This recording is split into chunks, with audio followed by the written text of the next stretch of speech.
નશાનો કારોબાર કરતા ગુનાખોરો માટે સબકરૂપ કોર્ટનો ચુકાદો સામે આવ્યો છે। લીલા ગાંજાની ખેતી કરનાર 3 શખ્સોને છોટાઉદેપુર સ્પેશિયલ અને ડિસ્ટ્રિક્ટ એન્ડ સેશન્સ કોર્ટે 20 વર્ષની સખત કેદની સજા ફટકારી છે। છોટાઉદેપુર તાલુકાના મીઠીબોર ગામના રમણ રણછોડ નાયકા, શંકર રણછોડ નાયકા અને સુરસિંગ ખાતર નાયકાને 20 વર્ષ સખત કેદ સહિત દરેકને 1-1 લાખનો દંડ ફટકાર્યો છે। નવેમ્બર 2021માં જોઝ પોલીસે મીઠીબોર ગામમાંથી લીલા ગાંજાની ખેતી ઝડપી પાડી હતી। વનસ્પતિજન્ય માદક પદાર્થ લીલા ગાંજાની 3 શખ્સોએ પોતાના ખેતરમાં ખેતી કરી હતી। પોલીસે ત્રણેયના ખેતરમાંથી 70.86 લાખના ગાંજાના છોડ ઝડપ્યા હતા। સાથે લીલા ગાંજાની ખેતી કરનાર ત્રણેય શખ્સોની પણ પોલીસે અટકાયત કરી હતી। છોટાઉદેપુર જિલ્લા સરકારી વકીલ સોનલબેન દેસાઈની ધારદાર દલીલોને ગ્રાહ્ય રાખી સમાજમાં દાખલો બેસાડતો કોર્ટે ચુકાદો આપ્યો છે। છોટાઉદેપુર ખાતે જોજ પોલીસ સ્ટેશનની અંદર ગુના રજિસ્ટર નંબર 301/2021ના કામે NDPS એક્ટનો ગુનો દાખલ કરવામાં આવ્યો હતો।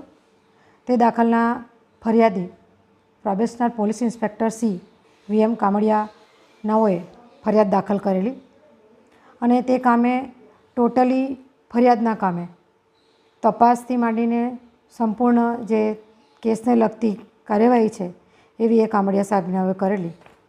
તે અનુસંધાને સદર કેસ છોટાઉદેપુરના પ્રિન્સિપલ ડિસ્ટ્રિક્ટ જજ સાહેબની કોર્ટમાં ચાલી જતા જે કોર્ટની અંદર ગઈકાલ તારીખ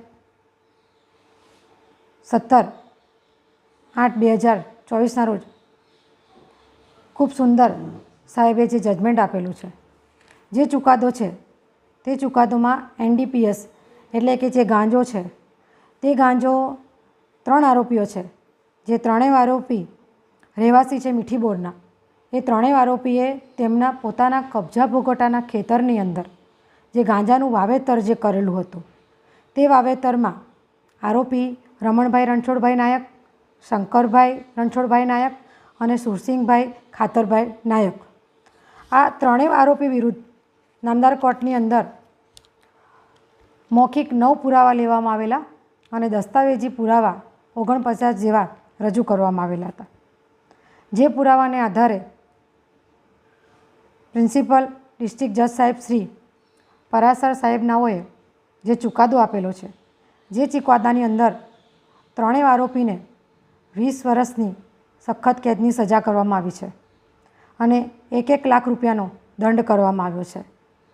આ જે સજા છે છોટાઉદેપુર જિલ્લામાં પ્રથમ વખત જે ગાંજા જેવા જે આજની યુવા પેઢી છે, જે યુવા પેઢી આવા નશા બાજુ પ્રેરિત થતી હોય છે તેને ડામવા માટે ખૂબ જ સહાયજનક હુકમ કરેલો છે નામદાર કોર્ટે।